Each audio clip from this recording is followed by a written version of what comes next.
not acceptable. And I think the real answer is Jeffrey Epstein was working on behalf of intel services, probably not American.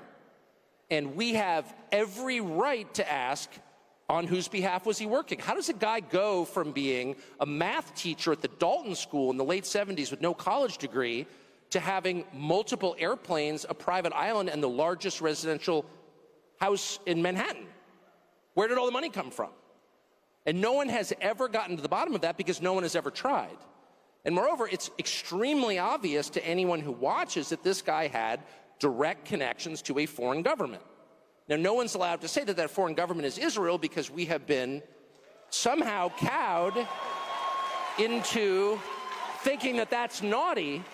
There is nothing wrong with saying that. There is nothing hateful about saying that.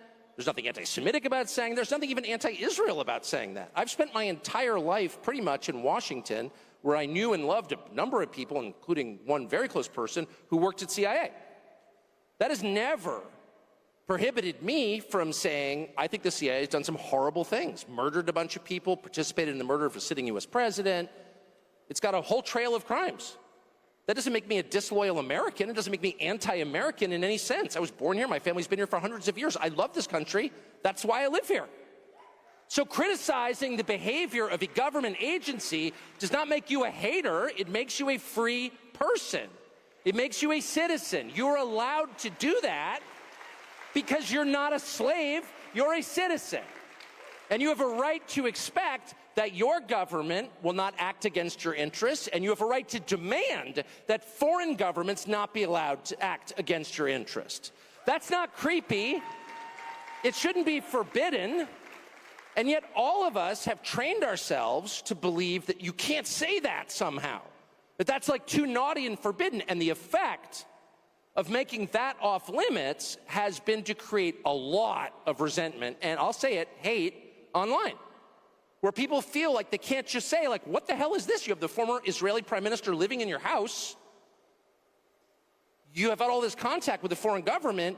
Were you working on behalf of Mossad?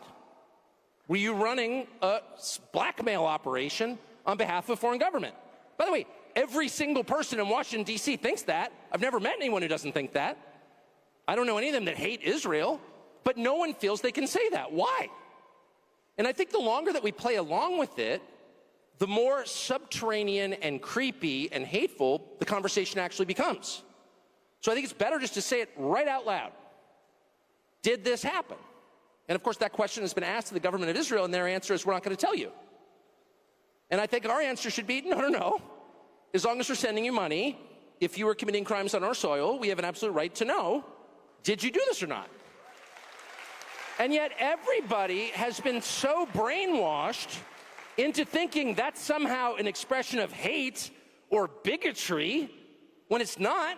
It's a baseline question that every U.S. citizen has a right to an answer on. What the hell was this? And by the way, if it turns out that it was nothing